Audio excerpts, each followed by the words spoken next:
Bueno, buenos días, creo que ya se está escuchando. Entonces, pues, Edna, mucho Sí. gusto. Muchas gracias a ustedes, a Arup, a UK Pack por invitarnos pues, realmente se contactaron con nosotros y les parece interesante también mirar este tema de una presentación que hicimos ya hace 3 años, un poquito pre-pandemia.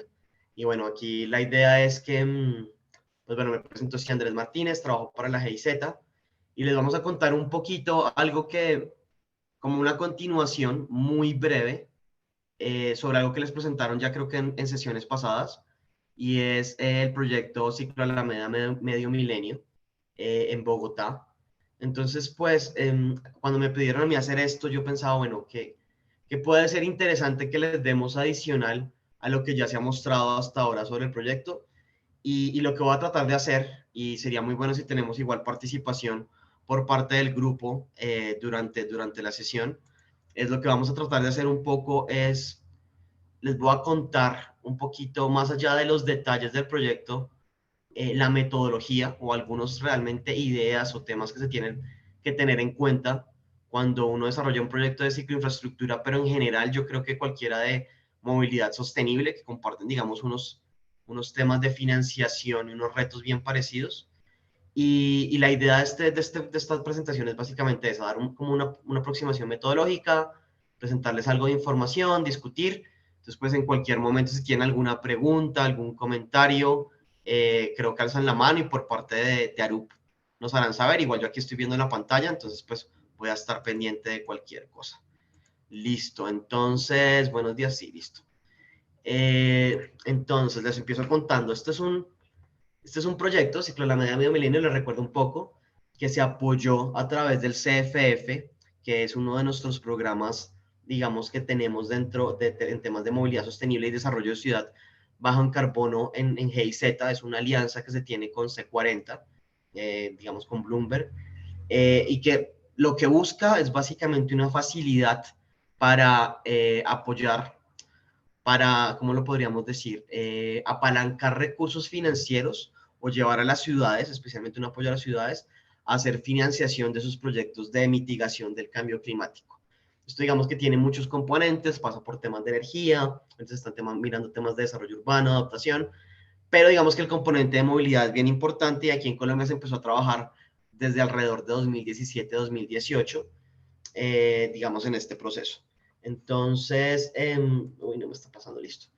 ¿Quiénes integran el CFF? Pues lo que les digo, digamos que es un trabajo, por lo menos a nivel de financiación, recibe fondos tanto del gobierno de Estados Unidos a través de USAID, del gobierno alemán a través del BMZ, del Ministerio de Desarrollo Económico y Cooperación, a través del gobierno de los instrumentos del gobierno inglés, y es implementado generalmente, digamos, es implementado por GIZ y C40. ¿Qué busca? Pues es hacer la preparación financiera de los proyectos, digamos que es una facilidad que más o menos cada 2 años saca una convocatoria, o sea, y lo que busca es tener proyectos o ideas que ya estén bastante avanzadas en las ciudades, hacer la preparación financiera, vincular, digamos, a los fondos, a los recursos con las ciudades y buscar, digamos, hacer modelos que puedan después ser aplicados y tener, digamos, una replicabilidad interesante, es decir, temas que puedan ser como un modelo para aplicar en varios sitios. Y pues de aquí, digamos, han salido ya en Colombia, la primera de la que vamos a hablar hoy, que creo que es bien interesante, la Ciclo Alameda Medio Milenio. Se trabajó para el sistema de bicicleta pública compartida para Bogotá, Cali, Montería, que digamos que en Bogotá ya es una realidad. En este momento se está trabajando con Medellín en digamos, el diseño, la implementación de parques del Río Norte, y me faltó ponerlo, también se está trabajando con Bogotá en un tema de eficiencia energética y energía renovable en edificios públicos. Entonces, bueno, lo que nos compete aquí, digamos que sobre todo este tema que se está haciendo Cali región sobre cicloinfraestructura. Entonces, pues la pregunta de la que nació todo esto, digamos, esta metodología o este proceso que les vamos a mostrar es un poco, nació ha sido un proceso iterativo. Digamos que todo el tema de finanzas del clima y finanzas para la movilidad sostenible es un tema que bien no es nuevo, porque replica muchos de los temas que yo creo que han sido parte de las finanzas y de la economía pública desde hace mucho tiempo, que es cómo financiar infraestructura. es cómo financiar infraestructura con algunas condiciones, digamos, disruptoras, ¿no? Que sean amigable con el cambio climático, que tenga, digamos, unos cambios transformacionales, que generalmente, digamos, no son tecnologías, opciones dominantes en el mercado. Entonces, pues digamos que lo que se ha venido haciendo y lo que yo les voy a presentar es, de alguna forma, un desarrollo metodológico que se ha venido dando de forma natural en el sector, en lo que hemos encontrado como algunos puntos críticos que uno tiene que tener en cuenta si quiere resolver un problema como este, cómo lograr realmente estructurar un modelo de negocio, pero al final es ejecutar un modelo, un proceso de infraestructura de, no sé, un tamaño de 100 millones. Y pues la respuesta, como con cualquier problema grande o como cuando uno se está comiendo un chicharrón gigante, es partirlo en pedacitos. Entonces, pues eso es un poco lo que vamos a ver al final. Entonces, el objetivo de esto es que yo les voy a mostrar cuáles son esos pedacitos que hay que tener en cuenta, vamos a esta aproximación metodológica y algunas lecciones aprendidas ya muy aplicadas durante el desarrollo de medio milenio. Entonces, lo que voy a hacer es presentarles un poquito como la parte un poco más conceptual y cómo lo manejamos dentro de medio milenio. Esta información está en una guía, desgraciadamente está en inglés, se publicó después de mucho tiempo, hasta esta semana, pensando un poco que las personas que asistieran a esta charla pudieran tenerla, pues digamos aquí está el link, después se los pasamos, pero pues básicamente está en la página de CFF y es un fanzine, es un brochure de unas 20 páginas, digamos como con estas lecciones aprendidas. Entonces, pues la primera parte de esto es que para poder realmente esto tener, digamos, un proyecto de ciclo infraestructura grande o importante, cualquier desarrollo en electromovilidad, hay que tener un modelo de negocio. Y aquí digamos que es importante tener, digamos, dos o tres conceptos que son muy claros. Lo primero, entender qué es fondeo, qué es financiamiento, la diferencia entre los dos y por qué las dos son importantes dentro de un proceso que, digamos, iterativo para lograr un resultado. Y otro muy importante es entender qué es un modelo de negocio. Entonces, no sé si quieren alguien que se vote a decir que si sabe la diferencia entre qué es fondeo o financiamiento. Estos digamos que son a veces términos que se utilizan más en inglés que en español. En inglés financiamiento y financiamiento se dice igual. Digamos a veces el fondeo y financiamiento se dicen igual, pero son conceptos un poquito distintos, hay que tener en cuenta. Entonces si alguien quiera ponerle chat o decir qué entiende por una cosa o por la otra, y lo otro, qué entiende por un modelo de negocio, porque estamos hablando de un modelo de negocio en un tema que es de alguna forma una intervención pública. Entonces, démosle 30 segundos y si no, yo sigo porque se pone demasiado aburrida la charla. ¿Alguien por ahí? Manos levantadas, Edna, creo que no veo en tu cara nada. No, listo. Entonces empecemos de a poquito, es difícil igual hasta ahora. Cuando uno va a ¿qué es un modelo de negocio? Entonces, básicamente un modelo de negocio es una estructura que yo busco con un objetivo muy claro, para construir un objetivo muy claro, con unos recursos o con unas limitaciones de recursos muy importantes, y es cómo voy a utilizar estos recursos, es la forma o el esquema en el que voy a utilizar estos recursos para lograr un objetivo cualquiera que sea. En el caso de lo que estamos viendo de movilidad sostenible, pues es realmente hacer, por ejemplo, lo que estamos viendo en todo lo que nos compete aquí, es cómo hacer un desarrollo de infraestructura o de infraestructura para la movilidad sostenible. Y pues digamos que ahora para poder hacer eso, digamos, eso tiene unas partecitas que son como muy claras que tener en cuenta. Entonces el primero es que pues para poder tener un modelo de negocio, pues tengo que aplicarlo a un proyecto, a algo que yo quiero realmente llevar a construir. Entonces para tener un modelo de negocio es muy importante tener un proyecto muy claro, y digamos que un mensaje que les voy a dar 1000 veces hasta el final en las conclusiones es, estas son cosas que tienen que hacerse en paralelo. Yo tengo una idea de ciclo infraestructura, de una intervención de movilidad sostenible, de un tema de peatonalización, urbanización, lo que sea, y desde el principio tengo que estar pensando cómo puede ser el posible modelo de negocio, es decir, cuál es el esquema en el que voy a utilizar mis recursos para lograr el fin. Y entonces, digamos, es muy importante tener esa preparación de proyectos, y digamos que a través de diferentes herramientas técnicas, financieras, etcétera, yo tengo que lograr definir tres cosas. Una es cuál va a ser, y van en paralelo, la financiación con la que voy a hacer ese proyecto. Otra, cuáles son el fondeo, los recursos con los que lo voy a hacer. Y por último, cuáles van a ser los esquemas o acuerdos o los contratos con los que voy a hacer que esto sea realidad. Estos son los tres elementos que son muy importantes cuando estoy pensando en hacer un modelo de negocio. ¿Qué hablo cuando hablo yo de fondeo? Bueno, sí. El fondeo es básicamente los recursos que yo tengo para pagar efectivamente mi modelo de negocio. ¿sí? Eso es muy importante. Entonces, los fondos son cualquier recurso, y esto, digamos que en banca de desarrollo se habla muchísimo, son recursos de los que realmente yo tengo, o los que yo puedo llegar a tener para hacer un pago de los procesos. ¿Qué pasa? Generalmente yo no tengo esos recursos desde el principio. O tengo limitaciones, o digamos, generalmente uno en el bolsillo no tiene todos los recursos, igual que como uno hace para comprar una casa, puede que los tenga en el futuro, pero necesita, digamos, ponerlos en el tiempo presente para poderlos ejecutar. ¿Cómo se pone en el tiempo presente? Pues es realmente ir a alguien que financie, entonces esa es la parte de financiamiento, y que de acuerdo a los riesgos, la disponibilidad, etcétera, etcétera, etcétera, los requisitos de y además en un horizonte de tiempo, me preste ese dinero siempre que yo a través de mis instrumentos de fondeo pueda garantizar que lo pueda pagar. Entonces aquí son dos cosas muy importantes. Una, es saber que tengo los recursos en general y que puedo, digamos, llegar tengo diferentes formas de poder repagar ese dinero, y otra es realmente una herramienta que me permite a mí utilizar recursos que voy a tener a través de mi fondeo en el tiempo, utilizarlos en un momento dado para cumplir el objetivo. Entonces son cosas que tienen que hacerse al mismo tiempo, pero que no son exactamente lo mismo y que hay que definirlas por partes, digamos, de forma separada. Y al final, cuando uno ya tiene una estructura de fondeo y una estructura de financiación, generalmente lo que pasa es que yo garantizo a través de mi fondeo que puedo cubrir la financiación, y esto es lo que de alguna forma termina llevando a esta palabra que se utiliza muchísimo en finanzas del desarrollo y que a mí inclusive a veces me molesta un poquito, este concepto de banqueable. Eso es lo que se busca al final. Una vez uno tiene estos proyectos banqueables, es puedo cubrir mi financiación, pues lo que hago son unos acuerdos contractuales para poder hacer la ejecución de mi proyecto y para que haya tanto la garantía de que los fondos van a estar ahí, como que la financiación se va realmente a cubrir y que va a tener los recursos en su dado momento. Entonces, pues esto es básicamente la estructura de un modelo de negocios, y es lo que fuimos nosotros haciendo a través de Medio Milenio. ¿Cómo pueden ser los modelos de negocio en general para movilidad sostenible?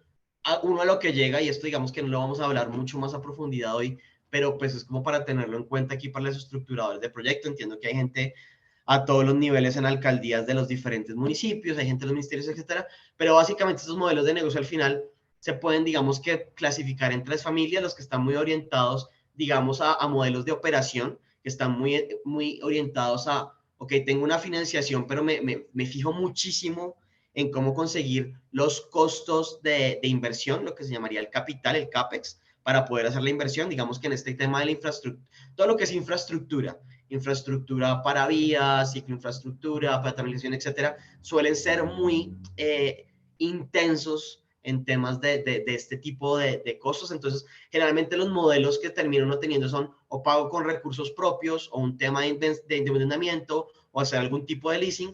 Si yo tengo algo, digamos, que está más orientado a que son pagos, digamos, hacia el servicio, en la operación, tengo modelos de servicio. Entonces son como hacer el alquiler de un equipo, o hacer un leasing operacional que después lo pago en el tiempo, como puede ser, por ejemplo, comprar flota para un sistema de transporte, o digamos algún tema de un sistema público de bicicleta. Y hay modelos híbridos en los que tengo tanto la parte, digamos, extensa en capital como la parte extensa en servicio. Hago, digamos, un modelo financiero para mirar cuánto podría ser una anualidad o cuánto podría ser un costo por servicio, y hago un tema integrado. Pero básicamente al final todo lo que yo pueda pensar, y siempre hablamos de modelos, diferentes modelos nuevos o que pueda tener a nivel de financiación, todo aterriza, digamos, en estas familias, y es un poco a lo que uno tiene que pensar hacia dónde tiene que ir. Entonces, pues, en este caso vamos a hablar mucho como en la parte de proyectos de capital. Lo que les decía, estamos pensando en un proyecto de 100 millones. Y bien importante tener aquí, que era algo que les decía en la primera diapositiva que les mostré, este es un proceso iterativo.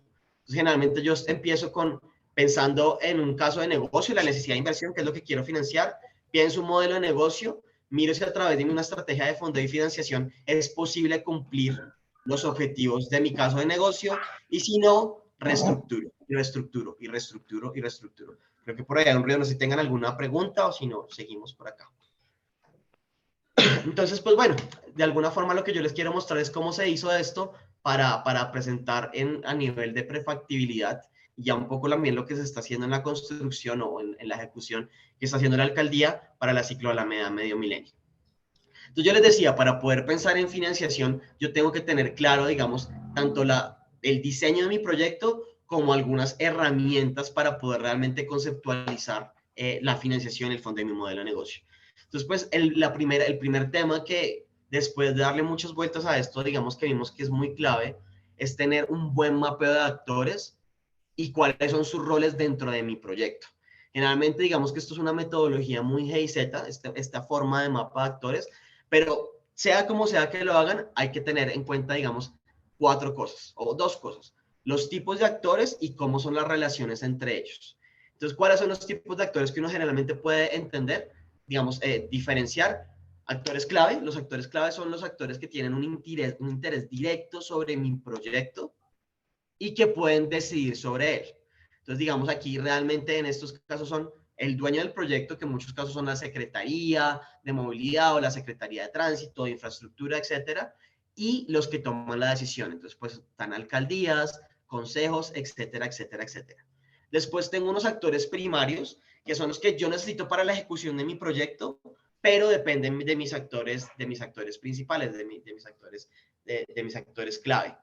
Estos son gente que yo siempre tengo que tener en mi círculo para poder discutir mi proyecto y saber cómo son las relaciones, pero que en realidad mientras yo tenga mis actores principales o mis actores claves bien orientados, digamos que al final lo que necesito es un tema de metodología.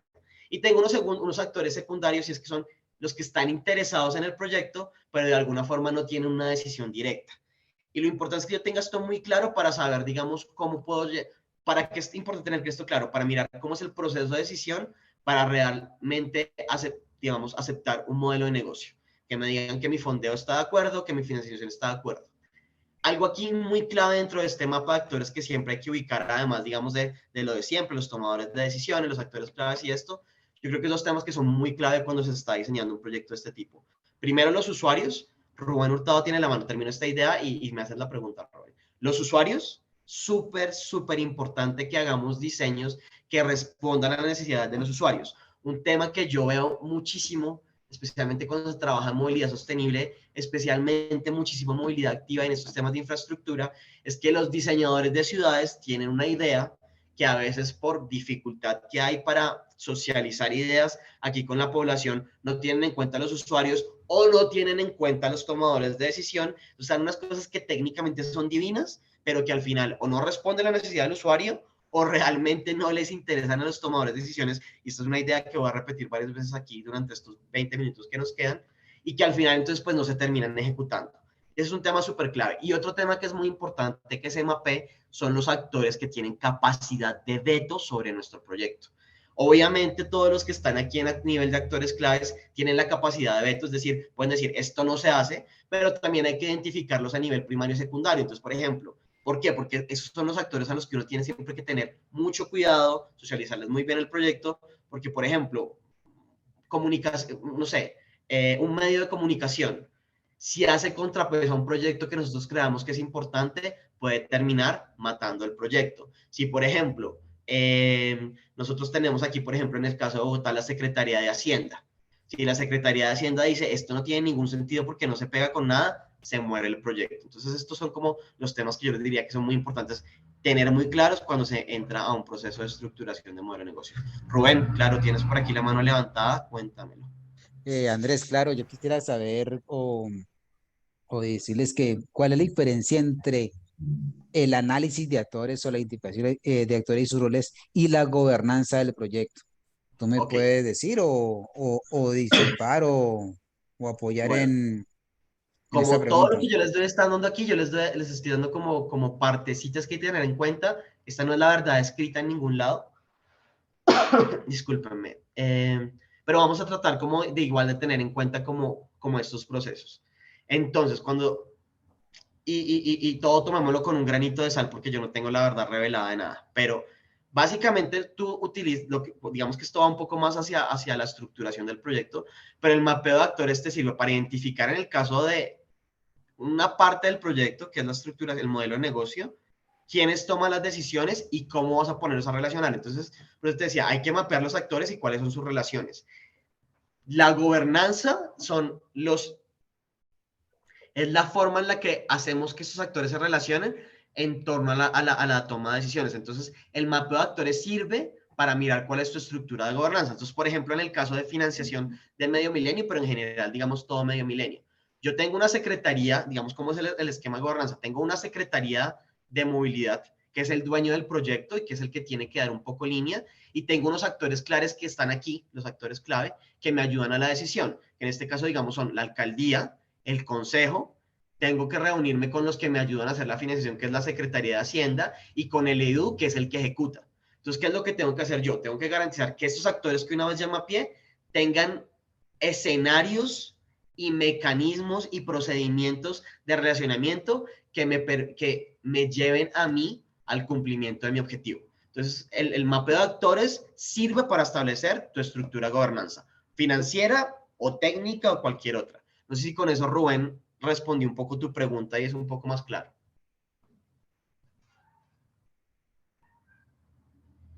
Bueno, Rubén tiene el micrófono cerrado, pero cualquier cosa nos va respondiendo en el chat. Entonces, bueno, una vez uno tiene eso claro, digamos que esto es algo que les decía yo desde el principio, lo que se tiene que tratar de hacer es, si tengo un proyecto muy grande, porque además estos proyectos sí les suelen ser muy grande, tratar de ser estratégicos. Y tratar de ser estratégicos, creo que en el caso como por ejemplo medio milenio, pero en general, siempre que tengo que hacer infraestructura, es tratar de dividir el proyecto en partes manejables. ¿Cómo se hizo en Medio Milenio? Entonces, básicamente, Medio Milenio, les recuerdo un poco, es una cicloinfraestructura que, digamos, se diseñó para hacer una infraestructura de alta demanda, de alta velocidad, que conecta al norte de Bogotá desde la 170, que pues no sé qué tanto conozcan Bogotá, pero es como, yo diría que es como el punto en el que se sale, empieza a salir un poco de Bogotá, en el norte, bueno, hasta hace muy poco, y va, digamos, que viene al sur hasta el Tintal. Y entonces lo que se empezó a hacer es empezó a mirar, primero desde el diseño, a mirar cuáles eran los tramos que tenían temas en común. Y como yo les digo, desde el principio hay que empezar a hacer toda la estructuración financiera, pues digamos que estos tramos en común al final se terminaron convirtiendo en tres partes, que era lo que hacían. Compartían temas técnicos y geográficos entre sí, que eran, digamos, muy parecidos, pero que además, digamos, los instrumentos o las formas en las que se podían eventualmente financiar o los posibles recursos que podían tener también eran muy parecidos. Entonces, digamos que cuando yo tengo tres problemas más chiquitos en vez de un problema grande, es mucho más fácil, digamos, entrar aquí a él. ¿Cómo quedó, digamos, la distribución de medio milenio? Se tiene una sección norte, que, digamos, está muy limitada por un proyecto. Es muy importante, eso también lo vamos a mirar, es muy importante saber qué otros proyectos están haciendo, y es más o menos una inversión de 20 millones para 7.2 kilómetros. Hay una sección de 14 kilómetros, más o menos por unos 50 millones a nivel de idea, que era, digamos, la sección centro, y una sección sur de 9.5. ¿Qué es bien importante tener aquí en esta división de partición del problema? Siempre tener claro, digamos, la partición, hacerla a nivel técnico y financiero, y tratar de tener indicadores con respecto a estas particiones. ¿Qué nos dicen aquí? Esto no está, pero ¿qué nos permite nosotros tener este tipo de información y manejarlo así? Nos permite saber, por ejemplo, qué sección puedo tener más demanda y puede ser más interesante hacer, qué sección, digamos, el costo por posible pasajero o por posible kilómetro puede ser, digamos, más económico para la ciudad, porque al final, pues nosotros tenemos que hacer proyectos que sean eficientes para la ciudad. Entonces, ¿cuál vale la pena, digamos, empezar a ejecutar? ¿En cuál tengo que dedicarme más a hacer mis temas de fondeo porque tiene un costo por kilómetro más grande, etcétera, etcétera? Pero digamos que el mensaje aquí es partirlo en pedacitos. Y partirlo en pedacitos, pues digamos, a mí me permite hacer, digamos, identificar cuáles son las cosas que tengo que hacer, y que desde lo financiero y desde lo económico y desde los fondos, cómo puedo realmente empezar a ser estratégico. Entonces, pues les cuento un poco qué pasó en Medio Milenio.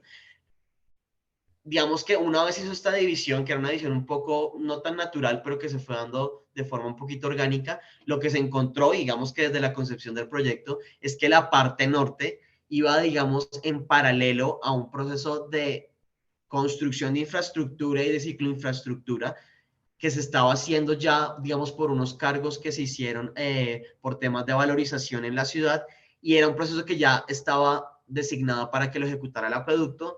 Entonces, al hacer esa partición, quedamos realmente con dos partes más pequeñitas, porque esa primera parte simplemente se estaba uniendo al proceso.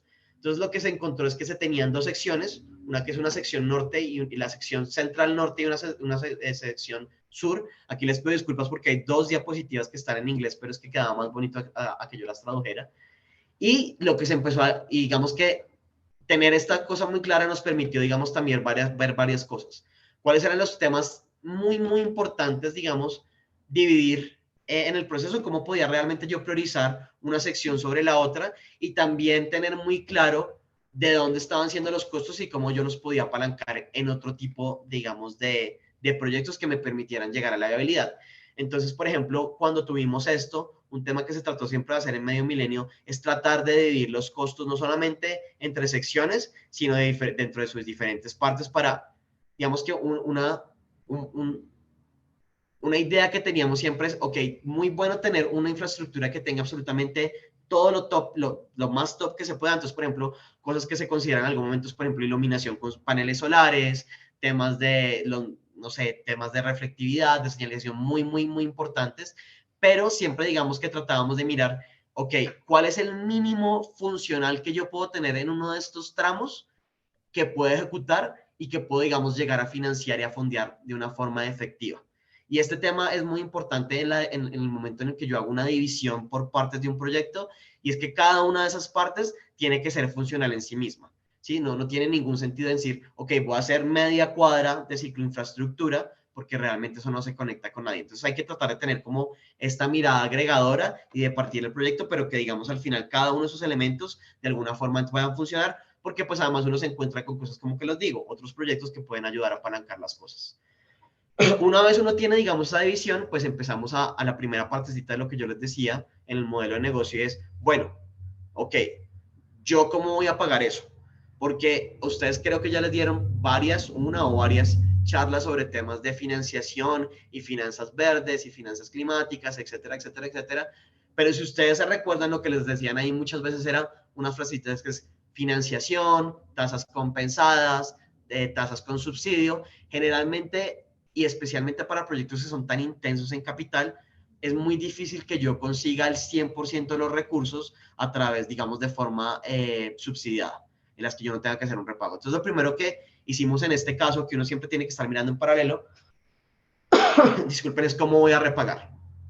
Y este proceso, una vez yo tengo listos todos mis costos, claridad de todo lo que me va a costar y cómo puedo hacer por lo menos mi proyecto soñado, pero también el mínimo funcional que tenga sentido hacer, no hacer cualquier cosa, es tener claro, bueno, cómo lo voy a repagar. Y esto es un proceso que en el que tengo que mirar, bueno, qué alternativas tengo, realmente qué me deja hacer, qué es lo que llamamos, digamos, qué tan disponibles están los recursos, si es viable este tema, si, digamos, se tiene un marco legal, digamos, legal, o sea, realmente lo puedo apalancar mediante algún tipo de cosa y mediante algún tipo de instrumento que ya exista, y muy, muy importante, si son suficientes para lograr ese diseño que yo estoy proponiendo.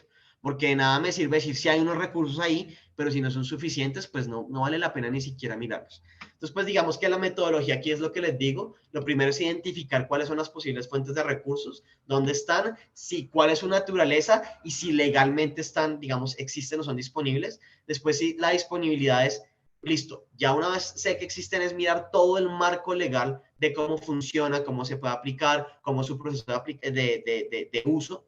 Entonces tienen que dar la aprobación, entonces por eso también la gobernanza y el mapa de actores es muy importante. Digamos, un tema que es muy importante es la idoneidad, y es mirar si realmente tienen relación con el proyecto que tenemos que hacer. Les voy a dar como un comentario. En algún momento, cuando hicieron las primeras consultorías financieras para Medio Milenio, salían temas como, no, deberíamos hacer unos, y es posible por ley hacerlo, deberíamos hacer unos cargos para celulares que pasen al presupuesto de la ciudad, digamos, al uso de celular, y de ahí mirar cómo puede ser el cobro. Pero digamos que el objetivo final del proyecto y la raíz de este posible fuente de fondeo, pues digamos, estaban muy desconectadas, y esto es muy difícil de vender. Y entonces, pues ahí pasamos a otro tema, y es evaluar qué tan viables son esos recursos. Entonces, pues existe una relación entre esa fuente y los objetivos del proyecto, un tema súper importante. ¿Es políticamente viable hacer esto? Es decir, ¿le interesa a los tomadores de decisiones? ¿Lo puedo vender en el consejo? ¿No va a tener un montón, digamos, de reacciones negativas por parte de la población y a medios de comunicación? ¿Están disponibles en el marco de tiempo que los necesito? Es decir, nosotros estamos diciendo el fondeo a través de la financiación me permite a mí tener los recursos para la ejecución, pero si igual para estas fuentes de fondeo van a estar disponibles en 15 años y no puedo pagar mi financiación, siguen sin servirme. Si yo tengo, digamos, recursos, no, es que están sobrando recursos del presupuesto del municipio, pero si no los puedo desembolsar para cuando quiera hacer el proyecto, no me sirven. Y pues lo que les decía en un principio, evaluar si estos recursos son suficientes para el cumplimiento de lo que yo quiero hacer. Entonces, pues esto es una tablita cómo se hace este análisis. Obviamente esto es como un resumen. Entonces, por ejemplo, en el caso de Medio Milenio, lo que se miró es, lo primero, pues presupuesto general. ¿Por qué? Porque como yo decía al principio, el modelo de negocio para esos proyectos que son muy intensos en capital, pues tienen que pasar por ahí. Entonces ahí digamos que tiene que haber todo un respaldo desde mi análisis económico que, ok, eso tiene unos costos altos, pero el beneficio para mi municipio y para mi gente es muy alto. Entonces, pues bueno, se mira la habilidad si está y la disponibilidad, bueno, dependería si la administración lo tiene y si me dan una aprobación en el consejo, puedo hacer, digamos, impuestos sobre el uso de la tierra o digamos que todo lo que son, digamos, valorización por el uso de la tierra o de las diferentes áreas. Digamos que en este caso era muy interesante para algunas cosas, pero porque, digamos, habían unos proyectos de valorización que pasaban cerca de donde estaba haciendo Medio Milenio, es decir, Medio Milenio las podía servir, pero la construcción de los proyectos y los temas de valorización serían demasiado lentos para poderlos financiar. Yo puedo mirar como temas como regalías, que fueron en su momento avanzamos muchísimo en Medio Milenio, pero digamos que aquí tengo que mirar lo que les decía, la viabilidad política. Una vez teníamos todo el marco claro, nos dijeron desde la Secretaría de Hacienda y Alcaldía, hey, la próximo cupo de regalías de Bogotá lo tenemos destinado para otra cosa, entonces pues nos tocó mirarlo. Derechos de uso del suelo, que digamos, o peajes relacionados con la infraestructura. Esto puede ser, por ejemplo, también hacer algún tipo de impuesto piguviano, transferencia. Si yo tengo algún tema de uso, por ejemplo, parqueo en vía, o tengo pensado algún tipo de peaje en alguna de las vías que tengo alrededor, tratar de mirar si se puede hacer alguna transferencia, porque digamos que poner peajes o entrada a una cicloinfraestructura realmente lo que podría hacer es limitar la demanda. Pero bueno, al final es un poco una evaluación así, transferencias por el cobro de derechos de estacionamiento, un tema que puede ser muy interesante es publicidad o derechos comerciales sobre la infraestructura. Creo que esa es una transferencia que puede ser muy interesante.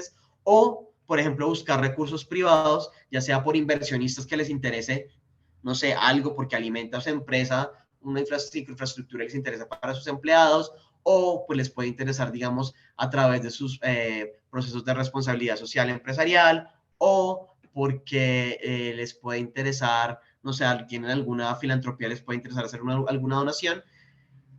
Son bien interesantes que pensarlos que puedan entrar como inversionistas o que puedan entrar, digamos, como fondeadores en algún punto. ¿Cómo es este proceso? Digamos que para que se logre hacer, es un proceso que es muy intenso en comunicación. Entonces, no es solamente llegar a hacer una revisión normativa de todos los posibles rubros que hay en el presupuesto de un municipio, sino que tiene que ser un proceso iterativo, mirar qué me permite hacer la ley, mirar cuáles, digamos, en las diferentes alianzas, en los diferentes socios que yo tengo, qué les interesa, cuáles son, digamos, posibles proyectos que puedan ir en paralelo, que puedan, digamos, apalancarme el fondeo. Por decir algo, lo que yo les decía, los proyectos que hay de renovación urbana en Bogotá, en algunos casos veíamos que había un interés que Ciclo Alameda los alimentara, o por ejemplo, el metro de Bogotá, que va en paralelo hacia la Ciclo Alameda, cómo se podrían utilizar esos recursos para poder apalancar la inversión. Y pues digamos que estar todo el tiempo estar hablando con los responsables de los recursos para mirar si lo que estamos proponiendo es viable o no es viable. Les voy a dar un ejemplo de algo que hicimos para la Ciclo Alameda. En ese momento, eso fue hace 3 años y medio, se estaba haciendo la ley del Plan Nacional de Desarrollo anterior y dentro del artículo que ahorita quedó, al final quedó en el 97, se estaba mirando todo lo que son el tema de uso de las multas para alimentar los sistemas de transporte, los SITPs y etcétera. Entonces se consideró desde la Secretaría de Movilidad, la alcaldía se decía, ok, si pudiéramos integrar esto de alguna forma que fuera parte del sistema de transporte de Bogotá, digamos, de la red de Transmilenio, etcétera, etcétera, podría ser muy interesante. Pero pues cuando fuimos a mirarlo, los recursos, digamos, y eso es un proceso iterativo, entonces uno empieza, identifica la fuente, lo mete dentro del proceso para mirar si son suficientes y los puedo aplicar, y al final se hace una estructuración. Encontramos al final que hacer digamos, la vinculación y al final como quedó el artículo que decía que tenía que pasar por los fondos de estabilización tarifaria, era imposible hacerlo, entonces no fue viable, pero lo que les digo, es un proceso iterativo de empezar a identificar estas fuentes. Nos están acompañando, listo. Entonces, la primera parte, la parte del fondeo, que tenemos que identificar esas tres cosas. Si está disponible, si es viable y si es suficiente, por decirlo así. Y una vez yo tengo esto, en paralelo que estoy haciendo esto, pues estoy haciendo mi estructuración financiera. Y es como generalmente estos recursos puede que no estén disponibles en el momento cero el que los necesito. Hay casos en los que sí, esto es un tema que vamos a hablar más adelante y cómo tal vez tratar de aprovecharlo, pues yo tengo que pensar en un tema de financiación. Y pues digamos que en el tema de financiación que hay que tener en cuenta, la financiación y los instrumentos de financiación a los que yo puedo llegar están muy atados a los objetivos que tengo en mi proyecto. Es decir, las tasas que yo tengo, los socios que tengo que relacionarme, están siempre ahí. Entonces, desde la estructuración del proyecto, tengo que pensar eso. Estoy haciendo un proyecto ¿para qué? Ok, porque quiero mejorar las condiciones de la movilidad en mi municipio, pero también porque quiero hacerlo amigable con el cambio climático. Quiero, digamos, hacer un proyecto de mitigación. Y desde que empiezo a hacer la estructuración del proyecto, tengo que tratar de sacar indicadores que permitan a los tomadores de decisiones de estos recursos a los que financian que lo consideren atractivo. Entonces, por ejemplo, en el tema de cambio climático, que creo que van a ver MRV la próxima semana, tengo que buscar un costo de mitigación por viaje que sea interesante. Entonces, por ejemplo, y eso hay estrategias para tratar de lograrlo bajar, pero siempre es un tema que a mí me van a decir, si quiero acceder a un fondo de cambio climático, tengo que pensar en cómo piensan los financiadores de cambio climático. Listo. Importante, la financiación tiene que lograr pensar en maximizar los beneficios para la ciudad. Es decir, tengo que tratar de hacerla lo más económica posible y esto pasa por tratar de financiar lo menos posible porque la financiación tiene unos costos de financiación, pero también que esos costos de financiación sean lo menores posibles. Entonces tengo que tratar de buscar la estructura de finanzas, digamos la estructura del modelo de negocio, que sea la más eficiente y la más barata. Y de nuevo, pues digamos, estar siempre trabajando con mis socios estratégicos para lograr montar esta estructura. ¿Cómo es una estructuración financiera? Bueno, lo primero ahorita lo vamos a ver, una estructura de capital, un tema, digamos, de presentar actores o de pedir, digamos, una financiación y al final es una ejecución, un contrato que me permita hacerlo. Entonces, bueno, el modelo de negocio, generalmente lo que uno hace es un modelo financiero en el que quiere mirar que esos recursos que yo hago a través de fondeo y más financiación sean suficientes para hacer mi proyecto. Hay miles de formas y aproximaciones a modelos financieros, etcétera. Generalmente el que yo suelo usar y que me gusta muchísimo, porque ya les explico por qué, es uno que se llama CAPM, digamos por sus siglas en español, que es evaluación de los costos de capital de los bienes. Digamos, la metodología de evaluación de capital, assets, project, price management. Entonces, ¿qué es lo que tiene esta metodología? Es básicamente hacer un modelo financiero, hacer un modelo de flujo de caja, pero busca cuáles son realmente los costos de oportunidad separados y muy representados dentro de los posibles inversionistas, fondeadores y financiadores que tengo en mi proyecto. Digamos que separa la idea, digamos al final, más sin importar la metodología que se utilice, yo tener claro digamos, los costos de dos niveles, digamos, al nivel que yo tengo en financiación.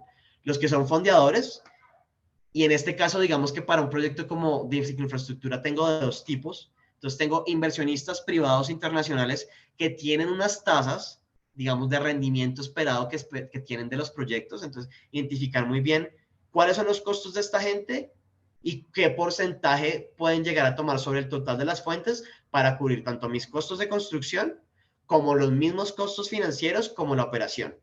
Y digamos que si yo tengo algún proyecto que tenga algún tipo de retorno o de rendimiento, pues bueno, también irlo balanceando con las fuentes. Tengo otro tipo de inversionistas que son los inversionistas públicos, que también, digamos, suelen estar más disponibles, pero también tenemos que mirar cuál es el costo de esos recursos. Digamos, por DNP, generalmente la tasa para las inversiones privadas, las inversiones públicas es 10%, pero puede ser que para algún municipio pueda ser algo diferente o que digamos los rendimientos que estamos teniendo en algunos bonos de deuda que pueden ser la referencia tengan algún costo diferente. Entonces, pues hay que tenerlo en cuenta. Y por último, ¿cuál es el costo de la deuda? ¿Cuánto me cobran a mí por financiar? Y al final, este es un juego de tratar de que todos los costos pues igualen a las fuentes de la forma más barata. Entonces, mientras tenga yo disponible, generalmente suele ser la fuente más barata, recursos de inversión pública para un tema de estos, y son baratos y no estoy disputándolo con otro proyecto, pues tengo que tratar de priorizar este. Pero si, digamos, no cumplo con este, pues tengo que mirar cuál es más barato entre inversionistas o, digamos, que tomar financiación de un banco. Temas importantes que yo tendría que decir aquí, tenemos todavía un poquito menos, 2 minuticos. Importante que cosas que yo les recomendaría que miraran aquí, lo que les decía, mirar alianzas. Entonces, digamos que, ¿cuál es el mejor costo que yo debo tener en cuenta si quiero hacer un proyecto de estos? Buscar que sean costos, nunca un costo cero, pero sí costos muy similares a costo cero. Y la forma más fácil que yo creo y que hemos discutido muchas veces para cicloinfraestructura es tratar de integrar desde la conceptualización de otros proyectos de infraestructura todo lo que es cicloinfraestructura y movilidad sostenible, digamos, movilidad activa. Entonces, hacer el costo incremental desde el principio de incluir la infraestructura en otro tipo de proyecto de infraestructura de mi municipio es cero o muy pequeño y desde el principio lo puedo hacer. Claro, hay otras opciones. Creo que a ustedes les contó, creo que si no estoy mal, Pardo hace unas sesiones, nosotros hicimos con ellos una guía en la que dice, bueno, otra opción, por ejemplo, es sobran muchos recursos de los presupuestos a final de año, tratarlos de reutilizar. Pero generalmente esos tienen unas limitaciones al final de uso, son muy disputados y tal vez no son suficientes para hacer toda la intervención. Pero si yo busco de forma ordenada, coordinarme con otros proyectos y hacer, digamos, montar mi rompecabezas a través de lo que yo les decía al principio, pequeñas partes funcionales puede ser la mejor estrategia para tener eso. Y otro tema que es muy importante es que yo les digo, hay que buscar la estrategia que tenga menores costos y es muy importante desde el principio mirar los costos reales de la financiación y del fondeo. Porque generalmente no llegan y un banco de desarrollo o Findeter, quien sea que les pueda prestar para un proyecto, o un inversionista internacional, un fondo internacional, y él dice, sí, mi tasa es esta. Pero detrás de eso hay muchos otros costos que yo tengo que tener en cuenta. El primero es que, bueno, pues sí, los intereses que se cobran, digamos, por ahí, pero hay unos temas que son importantes, es que todos estos están atados a unos gastos de administración. Entonces, inclusive muchas tasas que son muy bajitas pueden tener unos costos de administración por tener el dinero disponible, más, digamos, generalmente muchas veces algunos de los bancos de desarrollo para pagar el staff, hay que tenerlo en cuenta. ¿Cuáles son mis costos de disponer de ese dinero en Colombia? ¿Cuáles son mis costos de cambio? Si hay costos para asegurar esos recursos, que muchas veces los financiadores los requieren, y si hay algún otro tipo de garantía sobre el pago, ya sea usuario o en alguno de la cadena de financiación que tengo que tener en cuenta. Eso es súper, súper clave. ¿Cómo se hizo para Cicloalameda Medio Milenio? Generalmente lo que nosotros hicimos, llamamos a muchos financiadores, les hicimos la idea de, digamos, desde la Secretaría de Hacienda, necesitamos financiar una porción de esto, que en un principio les dijimos era el segmento 2 y 3. Digamos que actualmente el segmento 3 ya se decidió en la ciudad, que es más barato hacerlo con recursos propios y pegarlo al proceso de lo que se está haciendo del metro, lo cual fue algo que recomendamos nosotros en nuestro principio. Entonces, pues lo que les digo, costos incrementales muy bajitos, lo que queda por financiar es la mitad. Entonces, se estructuraba muy claramente el proyecto, se llamaba que se aplicara para, digamos, que nos presentaran diferentes propuestas de financiación y se iba analizando siempre cada uno de estos costos para mirar cuál era la más competitiva. Y lo que les digo, siempre era un proceso iterativo, entonces para cada una de las secciones se miraba estas condiciones de, digamos, la que era más competitiva de las opciones de financiación y se iba tomando decisiones, digamos, tomando en cuenta cuál era el costo ponderado, lo que se llama el WACC, cuánto tocaría pagar anualmente, si las fuentes de fondeos eran suficientes y si las condiciones realmente eran cumplibles. Por ejemplo, muchos de los financiadores internacionales piden una garantía soberana, el proceso de garantía soberana puede tomar mucho tiempo, entonces pues también hay que considerarlo dentro de la financiación. Un resumen pues de lo que estábamos hablando ahorita, pues qué tengo que hacer yo, identificar mi proyecto claramente, lo que les decía, identificar cuáles son mis fuentes de fondeo, si están disponibles, si son viables, hacer mi diseño financiero, buscar aprobar, que me aprueben, digamos, este modelo, digamos, hablar con los tomadores de decisiones para que nos aprueben esto, hacer una solicitud de ofertas y al final lo que siempre tengo que lograr es llegar a un contrato. O sea, lo que siempre tenemos que tener en la mira en cualquiera de las estructuras de este proyecto es que haya una ejecución. Lecciones aprendidas, pues lo que les dije en un principio, tratar de trabajarlo por partes, definir y mantener una estructura de gestión y decisión, lo que hablábamos de la gobernanza, Desde el principio, incluir indicadores del objetivo, digamos, de lo que yo quiero hacer en mi proyecto. Entonces, aquí hablamos de monitoreo, reporte y verificación, que estamos hablando en temas de cambio climático, tener muy claro por qué y para qué quiero hacer una intervención. Lo que les decía, en un principio, Ciclo Alameda iba paralelo al metro, pero no se había integrado del todo, pues no tiene sentido. Utilizar herramientas, todo el tiempo estar mirando mis herramientas, mirando mis modelos financieros, mirando si es suficiente o no.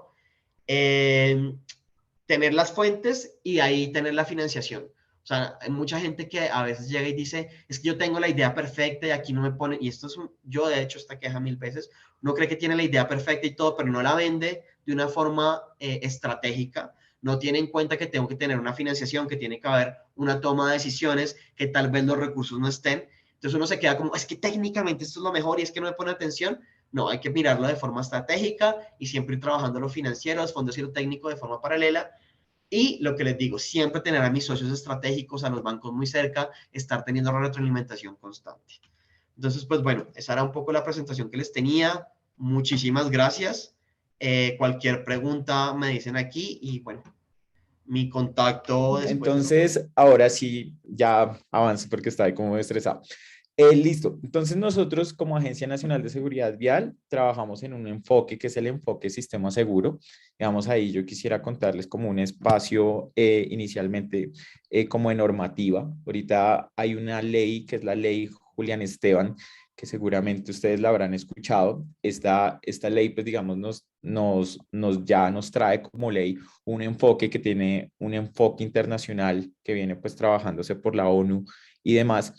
Y en ese pues estamos trabajando en un sistema de enfoque seguro que comprende no analizar la seguridad vial solamente como un tema comportamental, sino también como un tema que corresponde a la infraestructura vehicular, a la infraestructura física de las vías y, y también pues, a temas de gobernanza. Entonces, digamos, como bajando como esos 4 puntos clave, la Agencia Nacional de Seguridad Vial, pues del previo Plan Nacional de Seguridad Vial, que fue el que terminó ahorita y pues de hecho ahorita se renueva el 2022, del 2022 al 2030. En este, la idea es que se trabaje ya no sobre pilares, que era la estrategia que se venía trabajando, sino bajo el enfoque de sistema seguro. En ese sentido, pues digamos, la Agencia Nacional pues está trabajando varios enfoques. Digamos, yo soy de la Dirección de Comportamiento. Desde la Dirección de Comportamiento estamos trabajando varias estrategias. Una que se destaca fuertemente ahorita es la estrategia de bicidestrezas. Bicidestrezas, pues en este momento pues ya se desarrolló en una primera fase, que es bicidestrezas 1, que es el que se señala acá. Él viene ahorita dando bicidestrezas para niñas, niños y adolescentes y bicidestrezas 2. Estas son acciones que son meramente pedagógicas. Digamos, como les mencionaba, pues la agencia trabaja en varios enfoques. Este es un enfoque pedagógico. Digamos, acá con ciclistas ahorita estamos trabajando en esta estrategia precisamente para que las personas que son sensibilizadas o capacitadas puedan ser conscientes de que la bicicleta pues no es un regalo de Navidad que nos dieron tal vez cuando teníamos 8 o 10 años, sino que en realidad pues es en el contexto actual de las ciudades densas, tengamos en cuenta que pues estamos hablando que o sea, pues que más del 70% de la población en Colombia incluso ya está viviendo en ciudades y menos del 30% está quedando en la ruralidad. Entonces, este tipo de ciudades compactas nos generan la necesidad de movernos ocupando menor espacio, bien sea usando transporte público, y una de las alternativas es pues la movilidad activa, ¿sí? Entonces en la movilidad activa tenemos la bicicleta, en donde pues ya prácticamente la bicicleta se nos vuelve un vehículo en el que nosotros tenemos responsabilidad de comportarnos muy bien en la vía, ¿sí? Y pues no solo la responsabilidad, sino también tenemos unos derechos para transitar en la vía. Entonces, por ejemplo, es muy habitual, creo que uno de los temas que me parece muy álgidos y pues importantes como en ese día a día que uno habla con las personas, es como venga la bicicleta, por ejemplo, no circula en los andenes, entonces seguro muchos acá lo tenemos clarísimo, pero a veces en las calles situaciones como esas pues no son, o sea, algunas personas creen que pueden circular por los andenes. Entonces, este tipo de situaciones de cómo nos organizamos como movilidad activa, peatones, ciclistas, ahorita con la micromovilidad, lo que son las patinetas, es importante que todos reconozcamos esos derechos y deberes. Entonces, digamos, en principio con los ciclistas, teniendo en cuenta que, por ejemplo, ciudades como Bogotá ya tienen una partición modal del 7%, por ejemplo, según la encuesta del 2019, y en muchas ciudades viene creciendo, eh, es un enfoque que queremos hacer en el de movernos responsablemente en la vía. Otra de las estrategias que apoyamos, digamos, al Ministerio de Transporte fue precisamente la Estrategia Nacional de Movilidad Activa con el tema de transversalizar la seguridad vial. Venimos trabajando una aplicación de mapas de bicis que pues esas sí se las voy a contar muy resumida, pero pues son como estrategias que queremos como para profundizar y en analizar cuáles son los riesgos de seguridad vial que tienen los ciclistas en las vías. Hacemos también unas asistencias técnicas que llamamos in-house, que pues digamos son acompañamientos a las entidades territoriales, digamos, tenemos estrategias como vienen siendo los planes locales de seguridad vial, digamos, ahí se tienen priorizados algunos y pues en eso hay unos contratos. Y también pues pues ustedes saben que pues cada municipio tiene el deber de desarrollar su propio plan local. Entonces, digamos, ahorita también estamos tratando de enfocar como todas estas estrategias como biciestresas y demás que está haciendo como la agencia en cada municipio en visitas, poderlas, digamos, como articular a esos planes locales de seguridad vial, por ejemplo, para que a partir de allí, en esos planes, que queden, por ejemplo, articulados acciones netamente y que estos proyectos, digamos, también los puedan estructurar las entidades. Y pues documentos pedagógicos que pues digamos, esos son los que hemos venido también trabajando, que se pueden consultar en la Escuela Bici, que les contaré más adelante. Nuestro enfoque prácticamente es autocuidado, corresponsabilidad y gestión del uso de la infraestructura. Ahorita, digamos, en ejecución, pues tenemos puntos seguros para ciclistas, que prácticamente son acciones que tenemos, que podemos desarrollar en campo. Acá se enfoca, por ejemplo, autocuidado y corresponsabilidad en estos dos aspectos. Tenemos un proyecto que es la actualización de las mallas curriculares para conductores, trabajo con colegios y planes de movilidad escolar en bici y campañas en la vía Abraza la Vida y Colombia en bici. Del corto plazo, digamos, está ahorita Bici Destrezas para niños, niñas y adolescentes. Bici Destrezas 2 se amplía, ya no trabaja solo en el autocuidado, sino también tiene un enfoque en la corresponsabilidad. Este va dirigido a adultos, ya ahorita lo ahondamos un poco. Los OAS, que son objetos virtuales de aprendizaje, digamos, se encuentran localizados en la escuela de la bici, que pues eso lo veremos en la segunda parte. Vamos a explorar un poco más como esos objetivos, esos objetos. Y pues digamos, esos son como herramientas que tenemos en la agencia, donde las entidades territoriales o ciudadanos pueden entrar a la página de la agencia y explorar como herramientas pedagógicas que tenemos. Tenemos unas muy chéveres, esas las veremos. Y también contamos con herramientas para selección de rutas con criterios de seguridad vial. En cuanto a corresponsabilidad y gestión del uso de la infraestructura, que es cuando nos articulamos con lo que viene haciendo, por ejemplo, infraestructura, viene la guía de protección al ciclista, manual del ciclista seguro que está en construcción. Venimos articulándonos con entidades regionales y concesiones en el caso de las vías concesionadas, campañas de protección al ciclista en los puntos seguros, estrategias comunicacionales para conductores de transporte individual, eso lo hacemos de manera muy transversal. Ahorita, precisamente, una de las acciones que está haciendo infraestructura es la actualización del manual de señalización y tenemos dentro de las 16 acciones que definió la Estrategia Nacional de Movilidad Activa, estamos trabajando con algunas de ellas. Bueno, en transporte activo, digamos, hubo una investigación que se desarrolló en el 2021, en el que se enfocó en 10 ciudades, donde se estudiaron variables sociodemográficas de riesgo, comportamiento y conducta. Allí, pues, encontramos, por ejemplo, en esas 10 ciudades, dentro de las que se encuentra Cali, que el 62% recorre más de 40 minutos al día, bien sea caminando o en uno de los modos activos. 13% hace intermodalidad, 48% usa el transporte activo a diario, de lunes a sábado a domingo, o sea, caminan en alguna de sus etapas. Digamos, hay un tema muy fuerte que es que lo que estamos trabajando con Bicidestrezas es que el 60% no usa ningún elemento de protección personal.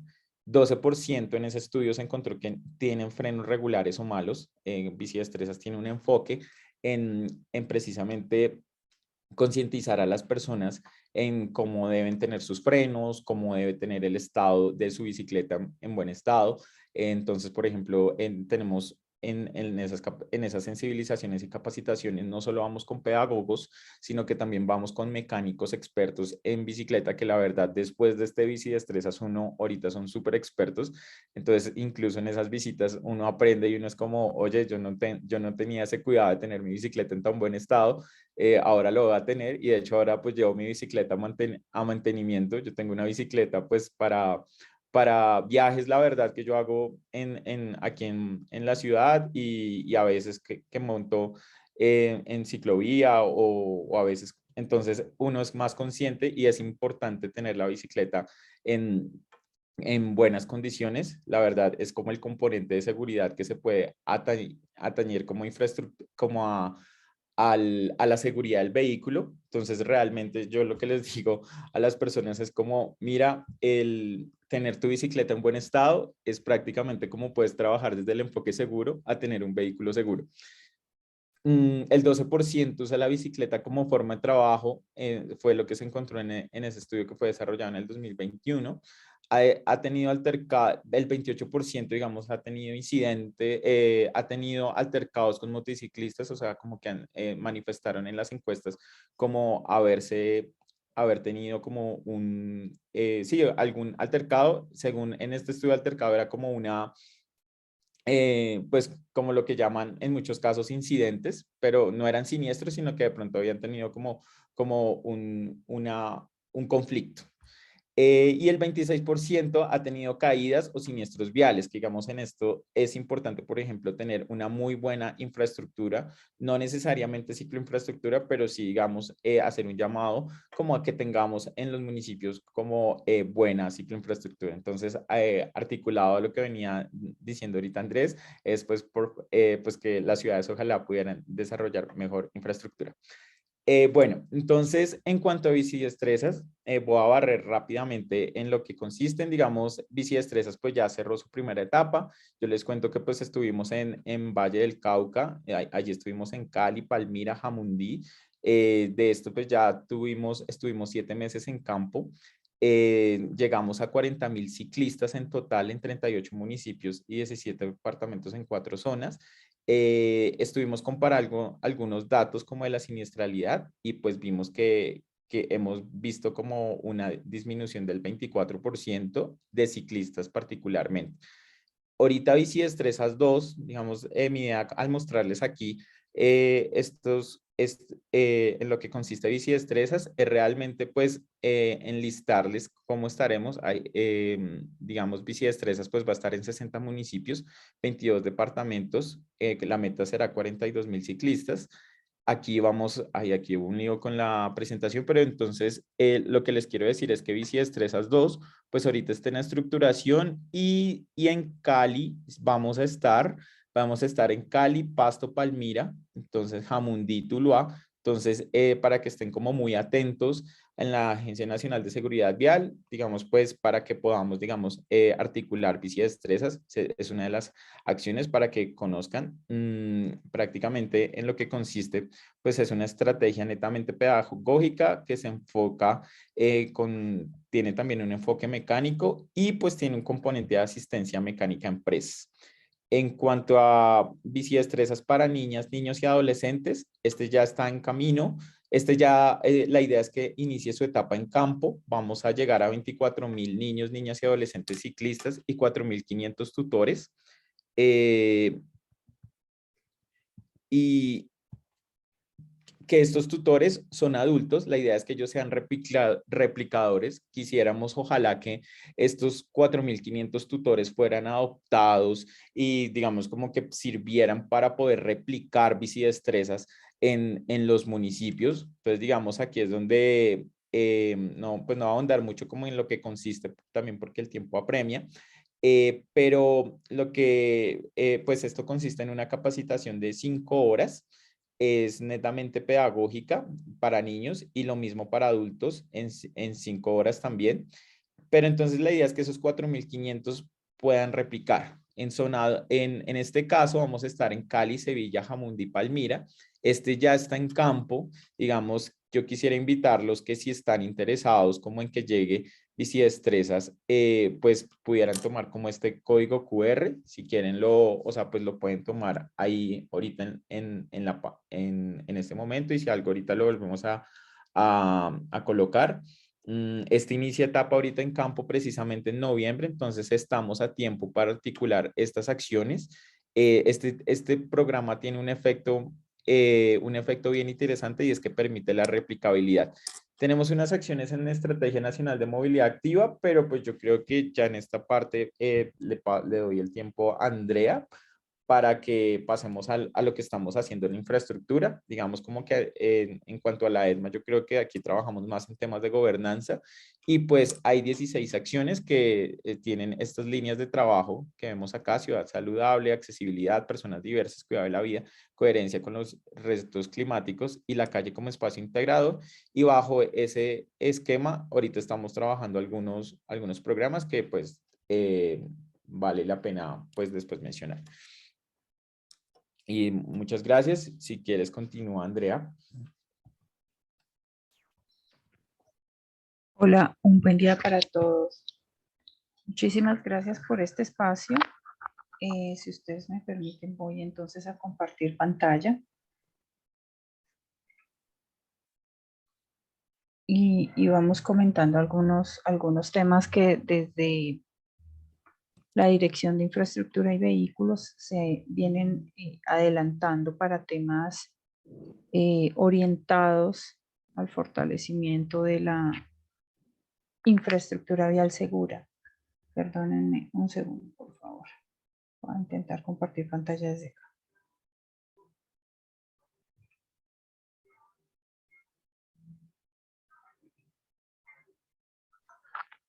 Listo. Ya están viendo mi pantalla, ¿verdad? Sí. Sí, Andrea, ya la vemos. Listo, muchísimas gracias. Vale, perfecto. Entonces, un poco en la línea en la que viene explicando todas estas acciones que adelanta la agencia en su función de promover toda esta política de seguridad vial en el país. Hay un componente que se ha identificado bien importante, y es todo este marco normativo que soporta toda la implementación de medidas, sobre todo desde la parte física en la infraestructura vial. En ese sentido, desde la agencia, y particularmente en la Dirección de Infraestructura y Vehículos, se identificó la posibilidad, y se viene trabajando en ello, de fortalecer ese marco normativo a través de 3 documentos técnicos que establecen unos lineamientos bien importantes, un poco en ese objetivo que queremos cumplir, es de brindar esta infraestructura vial segura, principalmente a los actores viales más vulnerables. En ese sentido, se viene trabajando estos 3 documentos. El primero es como el marco de lineamientos a nivel de señalización vial en el país. Tenemos un documento que se ha adoptado por el Ministerio de Transporte en el 2015, y empezamos un trabajo de actualización. Por supuesto, tenemos un muy buen manual de señalización. Sin embargo, evidenciamos desde la experiencia no solo de la agencia, sino desde la experiencia de las entidades del sector como la ANI, el INVIAS, algunas falencias y algunos complementos que eran muy necesarios para el fortalecimiento de este documento. Asimismo, dos temáticas bien importantes y complementarias dentro del tema de señalización vial, que son las medidas de pacificación del tránsito y las medidas orientadas a la implementación de urbanismo táctico tanto en vías públicas, en vías públicas a través de la participación ciudadana y pues a través de los tomadores de decisiones en cuanto a infraestructura vial se refiere. Estos tres documentos básicamente buscan armonizar muchos conceptos y muchos lineamientos con normas internacionales, con estándares internacionales. Queremos involucrar también muchas buenas prácticas y muchas tendencias innovadoras que han permitido fortalecer los espacios en la vía para poder mitigar un poco estos impactos negativos que nos genera la seguridad vial o los siniestros viales, mejor, perdón. Entonces, a través de todo esto hemos empezado a fortalecer estos documentos y estos lineamientos técnicos para brindarlos a la ciudadanía, no solo a los tomadores de decisiones, sino también a quienes circulamos día a día en la vía y poder identificar y poder hacer una convivencia mucho más segura y mucho más tranquila en nuestras vías. Todo esto con una orientación hacia el análisis de entornos urbanos, entornos rurales y unos puntos que para nosotros en ciertos momentos es crítico el tema de los pasos urbanos. Iniciando con ese proceso, pues claramente uno de los puntos más importantes era el tema de usuarios vulnerables y de brindar esos lineamientos y esos aspectos técnicos que permitieran generar unas medidas desde lo técnico mucho más adaptadas y a las nuevas condiciones de circulación, particularmente de los usuarios vulnerables. Entonces, el manual de señalización vial que se está proponiendo en este momento, pues busca primero generar un mayor liderazgo y una responsabilidad mucho más clara para las autoridades de tránsito en algunos componentes, claramente el enfoque de usuarios vulnerables, incluir esos elementos novedosos como los elementos de sistemas inteligentes para el transporte, una articulación normativa entre los tres documentos, la guía de urbanismo táctico y la guía de pacificación del tránsito, y otros documentos también bien importantes como la guía de cicloinfraestructura. Aquí hay elementos que se vio durante el ejercicio, ya estamos en la etapa de ajustes de la formulación de la propuesta del manual. Incluyeron, por ejemplo, algunos aspectos frente a esa nueva circulación de nuevos actores, y está el tema de marcación de vehículos unipersonales y eléctricos, complementos en la señalización vertical y horizontal para ciclistas y peatones, y los dispositivos en materia de señalización para la circulación de personas en condición de discapacidad. Dentro de todo este ejercicio vimos también, pues al analizar la articulación que requieren los tres documentos, pues claramente uno de las acciones que hay que tomar es la intervención del espacio público. Pero al hacer esa intervención en el espacio público, pues tenemos un país muy diverso, con características urbanísticas, en muchos casos muy particular y muy diversa, y con condiciones de circulación de estos actores muy variadas. Entonces empezamos a tratar de entender cómo podemos realizar estas intervenciones en espacio público, atendiendo un poco estas preguntas. ¿Qué vamos a hacer? ¿Cuál va a ser el objetivo? ¿Por qué tiempo? ¿Cuál es la territorialidad? ¿En qué contexto se va a hacer esa intervención? La ciudadanía también tiene una particularidad bien especial y bien relevante en estas intervenciones. ¿Cuál va a ser la financiación? Que era un tema de lo que se estaba hablando al inicio de esta reunión, de esta sesión, y cómo gestionar todas estas intervenciones. Allí pues pudimos ver cuáles son 3 componentes que resultan relevantes al momento de realizar pues, todas estas intervenciones. Entonces, no solo el componente técnico, se requiere un componente participativo, un componente comunicacional bien importante y que realmente hacen parte del éxito de estas intervenciones, no solo para urbanismo táctico, sino por pacificación, aquellas que están enfocadas a la pacificación del tránsito. Son componentes relevantes, articulados y que permiten dar una integralidad pues, a estas medidas.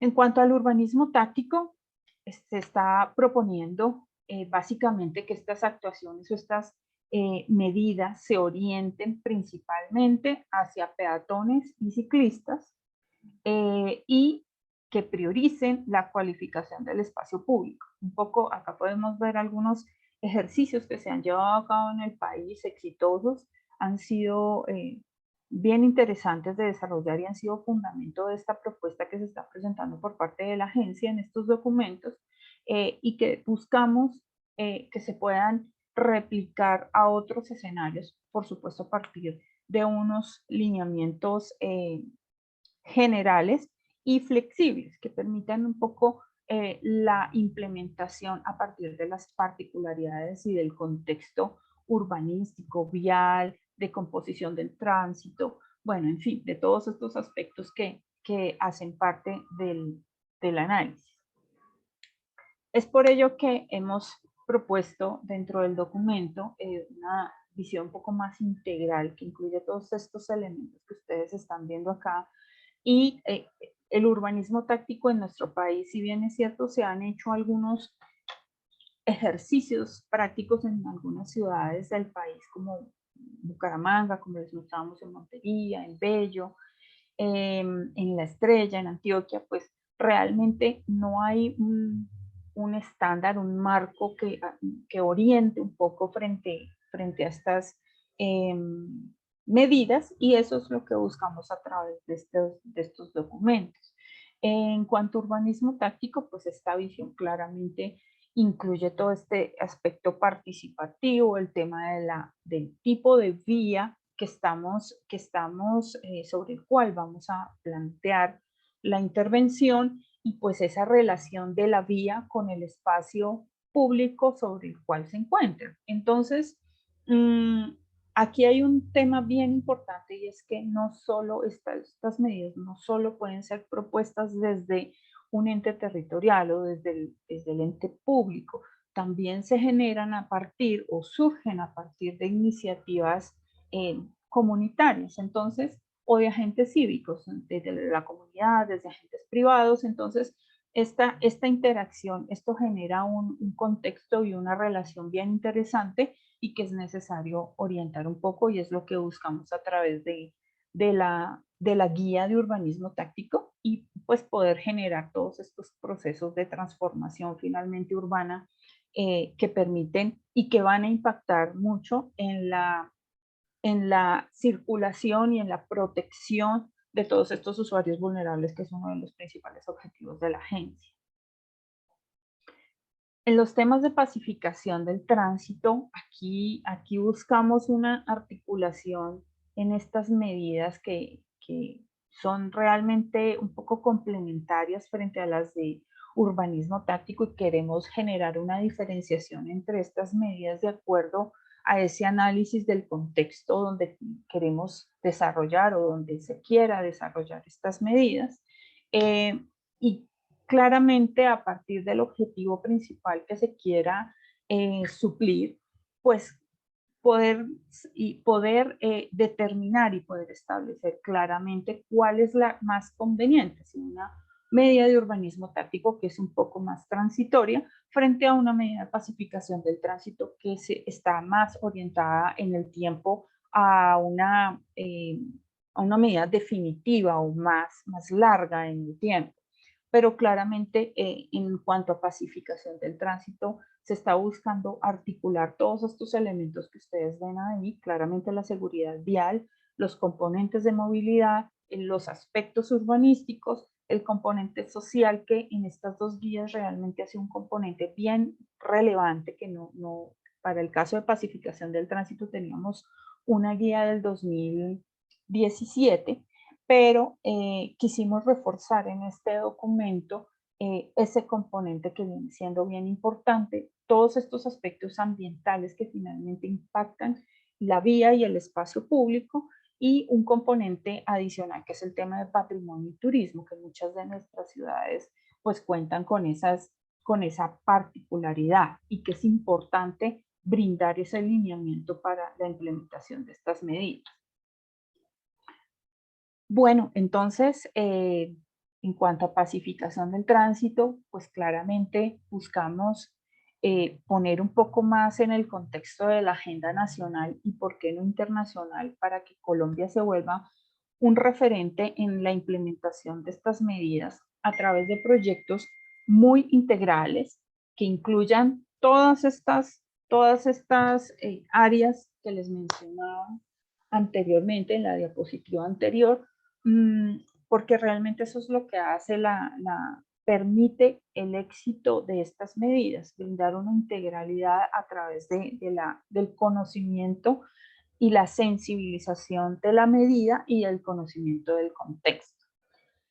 Esto, pues claramente necesita ser muy interdisciplinario. Aquí únicamente los ingenieros solos creo que no brindamos la solución perfecta, pero haremos parte de un equipo. Se está buscando y se propone que sea a través de un grupo interdisciplinario que atienda todas estas necesidades desde lo técnico, lo comunicacional y lo social, para que realmente la interacción de todos los actores que participan desde la misma creación de la medida hasta el monitoreo, la implementación y pasando por todas estas fases, hagan parte del proceso y se apropien mucho de las medidas que se implanten en nuestras vías.